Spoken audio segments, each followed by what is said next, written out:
নমস্কার বন্ধুরা, welcome to my YouTube channel.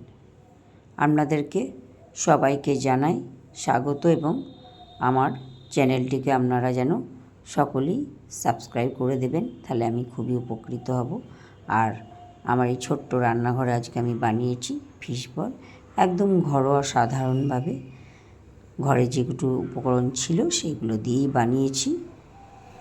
তা বানানোর আগে আমি মাছগুলোকে নিয়েছি, দেখো 2 পিস মাছ। মাছের মধ্যে নুন হলুদ মাখিয়ে যেমন নর্মালভাবে মাখিয়ে নিলাম। তারপরে তেলের মধ্যে দিয়ে মাছগুলোকে হালকাভাবে একদম ভেজে নিয়ে নিলাম। আর ফিশ বল বানানোর জন্য আমি নিয়েছিলাম একটু আলু সিদ্ধ। তো আলু সিদ্ধটা দেখো নিয়ে নিয়েছি, আর মাছগুলোকে ওইদিকে হালকা করে ভেজে দিয়ে দিলাম। একদম খড়া করে ভাজবে না, হালকা করেই ভাজবে। তারপর কড়াইয়ের মধ্যে শুকনো লঙ্কা ফোড়ন দিয়ে কাঁচা লঙ্কা, আদা, পেঁয়াজ, রসুন সব কুচি কুচি করে কেটে হালকাভাবে ভেজে নিলাম। বেশি ভাজবে না, একদমই হালকাভাবে ভাজবে, বেশি খড়া করার দরকার নেই। তারপরে এগুলো ভাজতে ভাজতে এর মধ্যে আস্তে আস্তে সব মশলাপাতি দেয়া হবে। তো আমি ভাজতে ভাজতেই দিয়ে দিয়েছি প্রথমেই নুন দিয়ে হালকা ভাজার পর যখনই নরম হলে একটু চিনিও দিয়ে দিলাম। চিনি দিলে বেশ ব্যালেন্স থাকে টেস্টের, তাই চিনিটাও দিলাম। আর এই চিনি নুন দিয়ে ভাজতে ভাজতে এর মধ্যে দিয়েছিলাম একটু আমচুর পাউডার।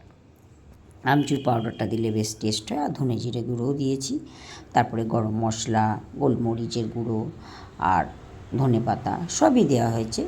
এগুলো দিলে বেশ ভালো হয়, এগুলো ঘরেই আমাদের থাকে, তাই এগুলো দিয়ে মাছ আলু সিদ্ধর মধ্যে ওই ভাজা মশলাটা, ভাজা যে পেঁয়াজ ভাজার যে মশলাটা তৈরি করলাম দিয়ে মাছের কাঁটা ছাড়িয়ে গোল গোল করে বেশ পাকিয়ে নিলাম। আর এদিকে নিয়ে নিয়েছি কর্নফ্লাওয়ার আর ব্রেড ক্রাম্বস আর মাছের এই যে গোল গোল পাকিয়ে বলগুলো তৈরি করলাম, এই বলগুলো।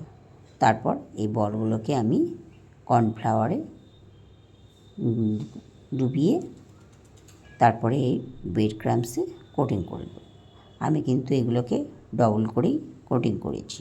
ডবল করে কোটিং করলে বেশ একটু মুচমুচে খেতে হয়, তাই আমি এই বলগুলোকে কর্নফ্লাওয়ারে দিয়ে আবার ব্রেড ক্রাম্বসে দিয়ে ডবল করে বেশ কোটিং করে আমি একটা একটা করে বল পাকিয়ে রাখলাম।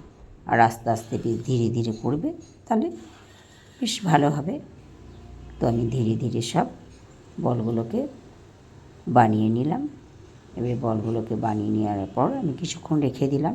কিছুক্ষণ রেখে দিলে বেশ ব্রেড ক্রাম্বসগুলো তাহলে অত ঝরে ঝরে করে পড়ে না। দেখো আমার সব ব্রেড ক্রাম্বসগুলোকে পাকিয়ে আমি এই বলগুলোকে আমি ব্রেড ক্রাম্বসের মধ্যে দিয়ে আস্তে আস্তে সব পাকিয়ে নিয়েছি। কড়াইয়ে তেল গরম হলো, আর আমি একটা করে বল দিয়ে ফিশ বলগুলোকে দিয়ে ভাজতে শুরু করলাম। তারপরে প্রথমে কম ধিমে আঁচে ভাজলাম, তারপরে লাল লাল করে ভালো করে ভেজে নিলাম। একটা একটা করে বল আস্তে আস্তে বেশ ধীরে ধীরে ভাজবে, বেশি হড়বড়ি করবে না, তাহলে ভেঙে যেতে পারে।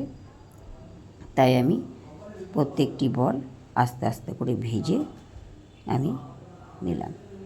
সন্ধেবেলায় দেখবে খেতে বেশ ভালো লাগে, আবার গরম গরম ভাতের সাথে ডাল দিয়ে আর এই ফিশ বল দিয়েও বেশ ভাত খেতে ভালোই লাগে। আর সন্ধেবেলায় তো অনেকে চায়ের সাথেও খায়, তো সন্ধেবেলাও বানিয়ে নিতে পারো, আবার গরম গরম ভাতের সঙ্গেও বানিয়ে নিতে পারো। তো আমার একটা একটা করে বল দেখো ভাজা হয়ে গেল, ভেজে আমি তুলে রাখলাম। আর আমার বলগুলো সবই দেখো আবার 3টে ভাজার পর আবার 3টে দিয়ে দিলাম, দিয়ে বলগুলো ভাজা হলো। কেমন হয়েছে তোমরা বলবে, যদি ভালো লাগে লাইক কমেন্ট শেয়ার করে দেবে।